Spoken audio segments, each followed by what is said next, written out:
পৃথিবীটা লবণাক্ত পানির মতো, যত তা পান করবে পিপাসা ততই বাড়বে। তো হ্যালো গাইজ, আপনারা সবাই কেমন আছেন জানাবেন।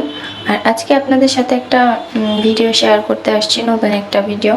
আজকে আমার খুব স্পেশাল কিছু মানুষ আসবে, তাদের জন্য একটু রান্নাবান্না করব। তো সব রান্নাবান্নার আগেই আমি ছোটোখাটো জিনিসগুলো করে নিই, এগুলো আমি আগের ভিডিওতেও আপনাদের বলেছিলাম। তো আপনারা রান্নার ভিডিওটা উপভোগ করতে থাকেন, তার মধ্যে আমি কিছু বাস্তব কথা আপনাদেরকে শোনাবো। কথায় আছে, তুমি পাহাড়ের চূড়ার মতো হয়েও না, কারণ এতে তুমি মানুষকে ছোট দেখবে আর মানুষও তোমাকে ছোট দেখবে।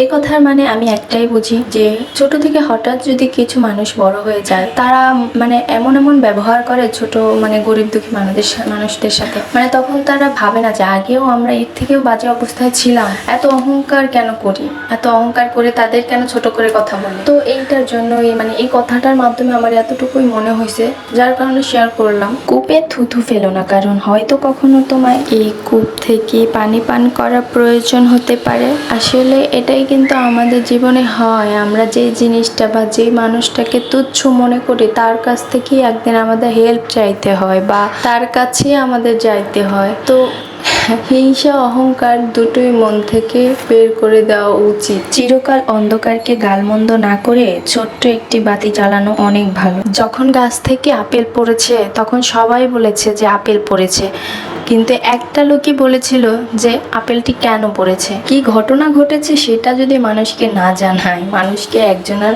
দুঃখের খবর আরেকজনকে না দিয়ে ওই কাজটা বা ওই খবরটা কেন তৈরি হয়েছিল বা কিসের জন্য হয়েছিল, এই জিনিসটা নিয়ে ভাবা উচিত। নিউটন কিন্তু এইটাই করেছিল। জীবন চলার পথে পড়ে আছে অনেক পাথর, এতে তোমার চলার পথ যেন থেমে না যায়, বরং পাথরগুলো কুড়িয়ে তৈরি করো সাফল্যের একটি সিঁড়ি, যে সাফল্য সিঁড়ি দিয়ে তুমি অনেক উপরে উঠতে পারো। যে হিংসা করে সে সবার আগে নিজের ক্ষতি করে, যে অল্পতেই তুষ্ট থাকে তার কাছে এই পৃথিবীর সব কষ্টই সহজ হয়ে যায়।